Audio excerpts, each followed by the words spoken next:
Now let us have one small example where we are going to understand concept of supernode. That is, we want to apply that.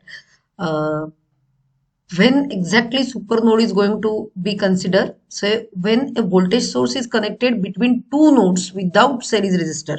So like this V2 and V3, these are the two nodes, and without series resistor, there is one voltage source appearing. So in such situations, source node, whatever we are considering, like this V2 is one source node and another V3 is there, but we can't write here directly the current equation, whichever we are normally writing in case of node analysis, leaving current or arriving current or incoming current or outgoing current. Now for this particular, we can't write that directly the current equation. So at that time we may need to have to consider this one as V1 V3, this whole as forming as one super node.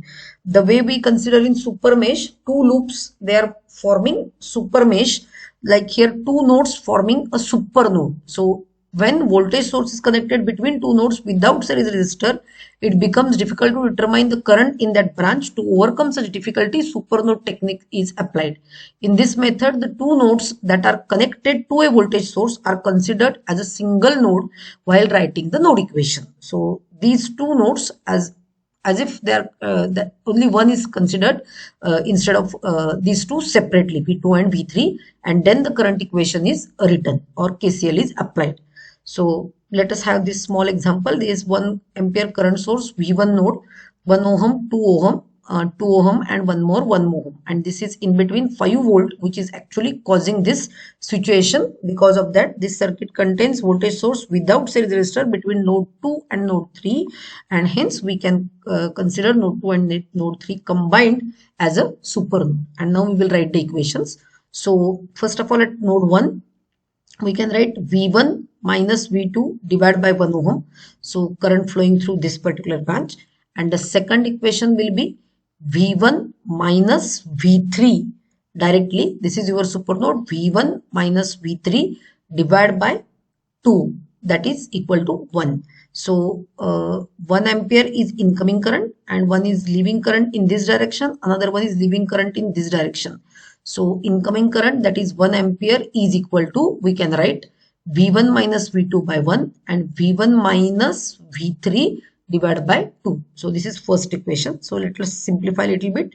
So 2 into V1 minus 2V2 plus 1 into V1 minus 1V3 is equal to 2. So we will take 2 LCM, and from that if we simplify, then 3V1 minus 2V2 minus V3 is equal to 2.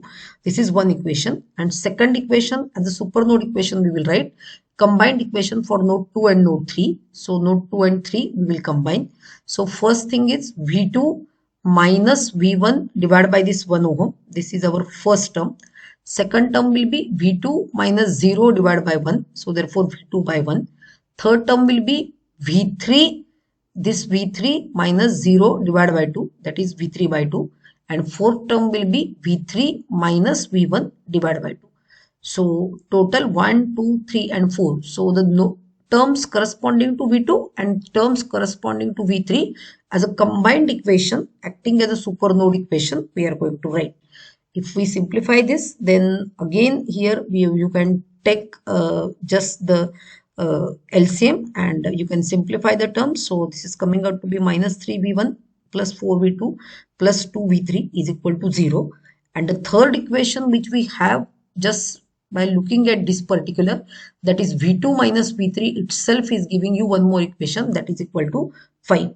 So total 3 equations are there. First equation in terms of V1, V2, V3. Second equation in terms of V1, V2 and V3. And third equation again in terms of V2 and V3. So 3 variables, 3 equations.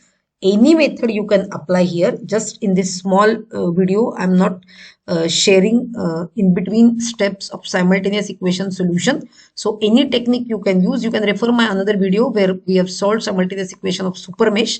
So there you can see how to solve simultaneous equations using matrix method and calculating the determinant.